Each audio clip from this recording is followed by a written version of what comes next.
Savez-vous ce qu'est un crédit social ou un système de crédit social? Il s'agit d'un système de surveillance totale dans lequel un gouvernement espionne le comportement des citoyens de manière globale, attribue ou retire des points pour cela et en fonction du solde du crédit social, les citoyens sont soit traités de manière préférentielle, soit pénalisés. C'est surtout connu en Chine. Par exemple, en 2018 encore, SRF a parlé avec un regard critique des conséquences du système de crédit social chinois sur les citoyens. La même année, un membre du Parlement s'est exprimé lors du congrès du Parti chinois. Je demande un large éventail de sanctions pour les personnes ayant un mauvais crédit social. Ceux qui ont ce mauvais crédit doivent être limités dans leur liberté de mouvement, et ce par différents moyens. L'exemple du journaliste d'investigation Liu Hu, qui a été mis sur une liste noire pour un article sur les fonctionnaires corrompus, montre comment on peut imaginer cela de manière très pratique. Il est surveillé en permanence, peut à peine exercer son métier, ne peut plus prendre le train ni l'avion. Je ne peux plus réserver d'hôtel, je ne peux plus acheter d'appartement, je ne peux pas enregistrer de société ou être le représentant légal d'une organisation. Depuis, le calme est revenu dans le mainstream. Après plusieurs publications, il n'y a pas eu de tollé général. La Chine est loin. Dans l'Occident démocratique, une telle chose serait impensable. Vraiment? Presque personne ne se doute qu'on élabore déjà des plans concrets pour installer un système de points de crédit social dans le monde entier. Car SRF et d'autres médias de droit public le cachent totalement, faisant ainsi miroiter à la population occidentale une sécurité factice. De quel plan s'agit-il? En 2019, un groupe de membres de think tank, de politiciens, d'anciens chefs de gouvernement, d'universitaires et de représentants de l'industrie technologique s'est réuni et a fixé des objectifs concrets pour la transformation du monde entier à l'ombre de la planification du Covid. Un livre intitulé « Remaking the World, The Age of Global Enlightenment » Reconstruire le monde. L'ère de l'éveil mondial a été rédigée sous la forme d'un document de travail. Parmi les contributeurs, on trouve des personnes haut placées, comme la présidente de la Commission européenne, Ursula von der Leyen, Vint Cerf, vice-président de Google et qu'on appelle le père d'Internet, ou Ramu Damodaran, chef de l'initiative Impact académique des Nations Unies. Le livre a été publié sous le label UN100, une initiative des Nations Unies à l'occasion du centenaire de l'organisation en 2045. Mais c'est un influent think tank américain, le Boston Global Forum, qui tirait les ficelles. De quoi parle le livre en question? Les auteurs écrivent que l'intelligence artificielle possède un grand potentiel pour changer nos vies et en même temps que l'utilisation indisciplinée de l'IA recèle un grand potentiel d'abus. C'est pourquoi il faut un contrat social pour l'ère de l'IA, qui doit s'appliquer au monde entier indépendamment de la diversité de tous les pays, ethnies et cultures. Ce contrat social a été analysé de plus près par CLA-TV. Le contrat social pour l'ère de l'IA. Application globale de l'IA. De l'égalité promise avec l'IA audio numérique. Dès le premier chapitre, on voit déjà où le voyage conduit. Le contrat social pour l'ère de l'IA crée une plateforme pour une société de démocratie intelligente. De plus, il repose sur un équilibre des pouvoirs entre les gouvernements, les entreprises, la société civile, les individus et les assistants IA. Établir un tel équilibre des pouvoirs est un objectif très élevé et nécessiterait rien de moins qu'un changement de système global. En effet, la situation politique mondiale actuelle devrait plutôt être décrite comme un déséquilibre du pouvoir dans lequel des clubs secrets et des groupes de réflexion sans contrôle démocratique définissent l'agenda. Regardez à ce sujet les documentaires de CLA-TV sous le hashtag CFR. Or, l'initiative UN100 poursuit précisément cette politique. La preuve en est que le contrat social pour l'ère de l'IA a également été créé sans contrôle démocratique et encore moins avec un mandat des peuples. De plus, vous avez bien entendu, l'UN100 inclut des assistants de l'IA dans le prétendu équilibre des pouvoirs. Concrètement, cela pourrait signifier, par exemple, que les intelligences artificielles aient leur mot à dire dans les processus politiques. On peut vraiment douter que l'équilibre des pouvoirs évoqués ci-dessous soit maintenu. Il semble beaucoup plus probable que cette égalité soit un premier pas vers le Dieu numérique tant évoqué, à la direction duquel l'humanité devra un jour se soumettre. Démocratie intelligente. La Smart Democracy ou démocratie intelligente mentionnée n'est pas définie plus avant dans le document de l'UN 100. Faut-il entendre par là une forme de domination dans laquelle une intelligence artificielle sait toujours ce qui est le mieux pour la société? On n'en est pas si loin. En 2017, le fondateur du FEM, Klaus Schwab, parlait avec admiration du fait que les technologies numériques prédictives pourraient bientôt rendre les élections démocratiques inutiles.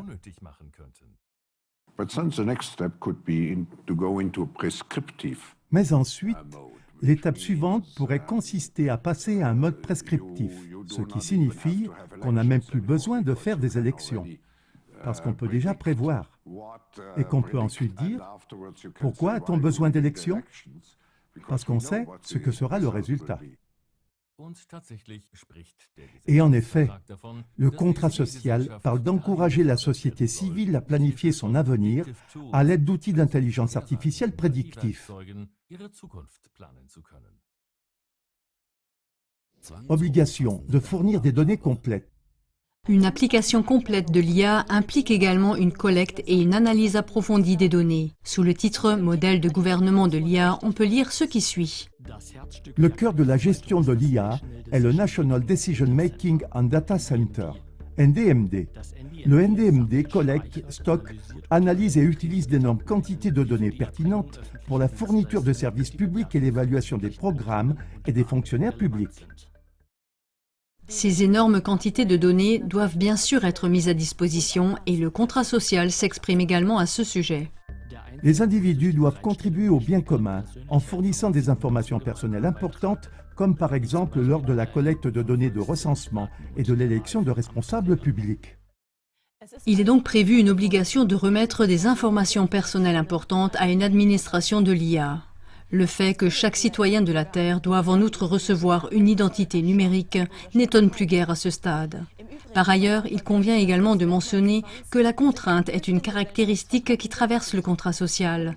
En effet, au cas où des acteurs ne respecteraient pas le contrat social, l'Alliance démocratique pour la gouvernance numérique en serait responsable. Cette autorité supranationale doit être constituée en tant que, je cite, « autorité mondiale chargée d'appliquer le contrat social pour l'ère de l'IA ».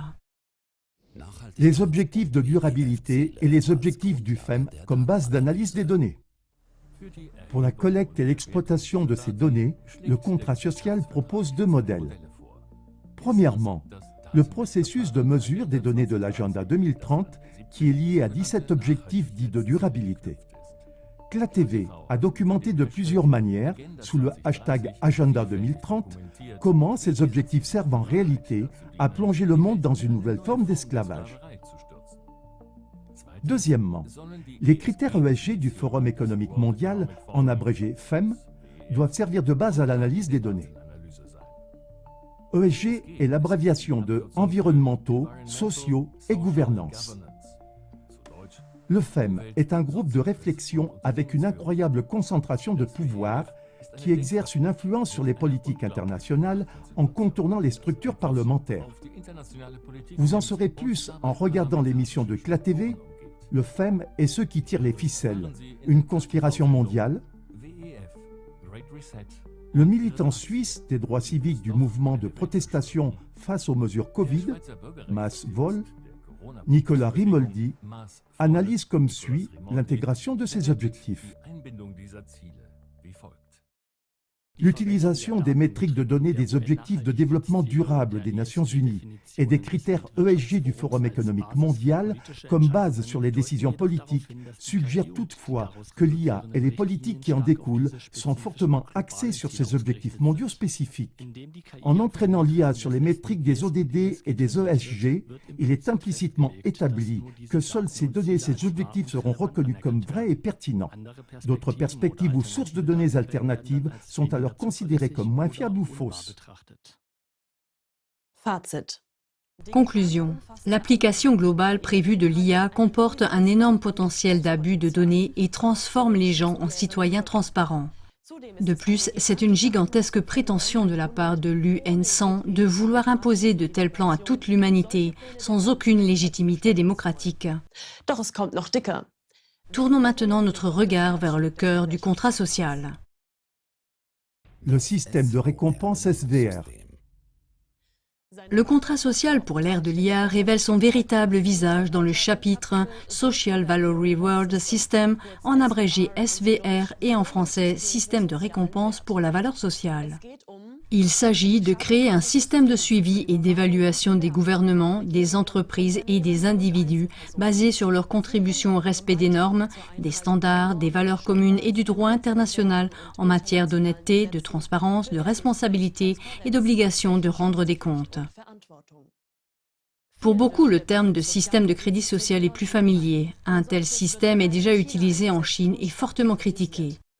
Il s'agit d'un système de surveillance totale qui espionne et évalue le comportement des citoyens de manière globale, qui attribue ou retire des points de crédit social pour cela et qui privilégie ou pénalise les citoyens en fonction du solde de leur compte.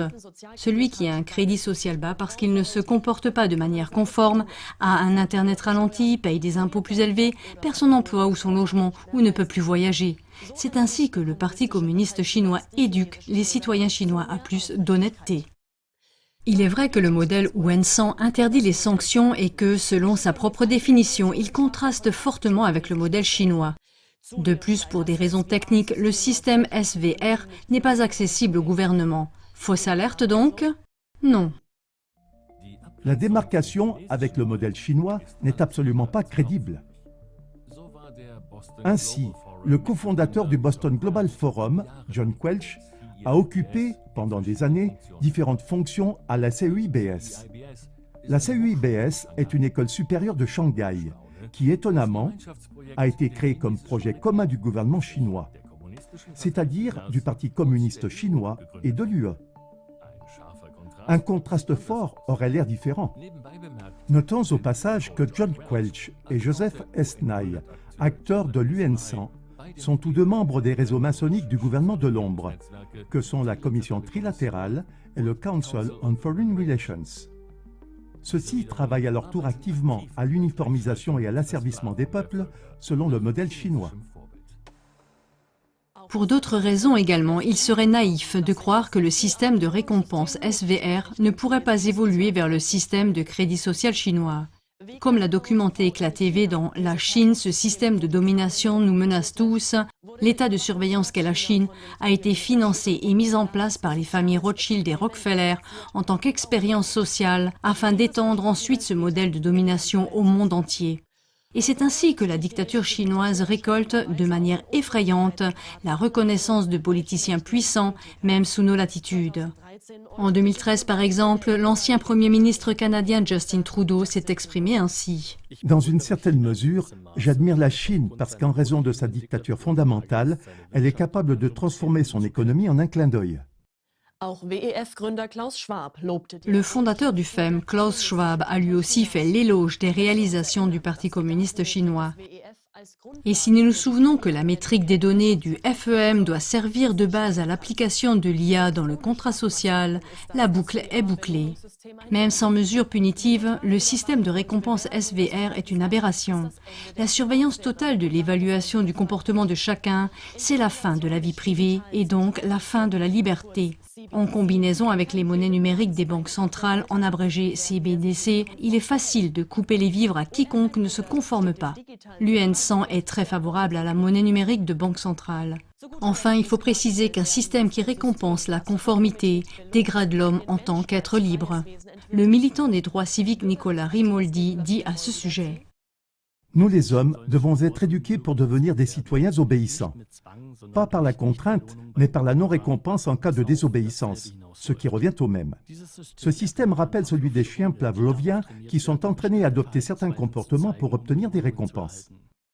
Il déresponsabilise les citoyens et les réduit à des participants conformes au système qui agissent selon des règles prédéfinies au lieu d'agir librement et de manière autonome. Résumé. Le contrat social pour l'ère de l'IA promet de faire du monde une meilleure planète et de renforcer la liberté, les droits et la reconnaissance des individus. Mais un examen plus approfondi montre clairement qu'il s'agit de mettre en place un système dans lequel le citoyen est habitué à une domination de l'IA et est réduit à un fournisseur de données.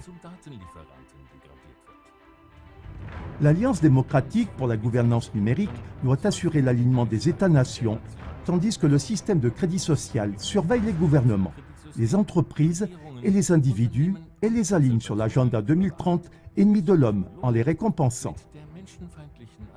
De facto, un système qui veut nous priver de notre liberté et de notre dignité. Chers téléspectateurs, le temps de mettre un terme au contrat social pour l'ère de l'IA, c'est maintenant et vous pouvez y contribuer activement. Diffusez cette émission autant que possible afin de faire prendre conscience au public de ces sombres projets dès maintenant. Échappez à la prison numérique en utilisant de l'argent liquide chaque fois que c'est possible ou en remplaçant les communications numériques par de vraies conversations. Soyez conscients que les solutions dites intelligentes comme le smartphone, la maison intelligente ou la conduite autonome préparent le chemin de la démocratie intelligente. Mettez un terme à la domination planifiée de l'IA en renonçant à l'utilisation de l'IA dans votre vie quotidienne et en privant ces systèmes de leur base, vos données personnelles. Le fondateur de CLA-TV, Ivo Sasek, a récemment mis en lumière un autre aspect très fondamental de ces technologies.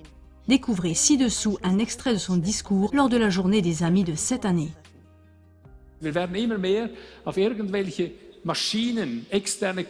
Nous sommes de plus en plus dépendants de machines extérieures, de clouds, finalement d'implants dans notre corps. Mais nous sommes ainsi dépossédés de nous-mêmes. Nous perdons nos privilèges intérieurs divins. Donc c'est toujours la même chose partout. Bien sûr, c'est un progrès considérablement sur le moment. Natürlich ist im Moment ein beachtlicher Fortschritt.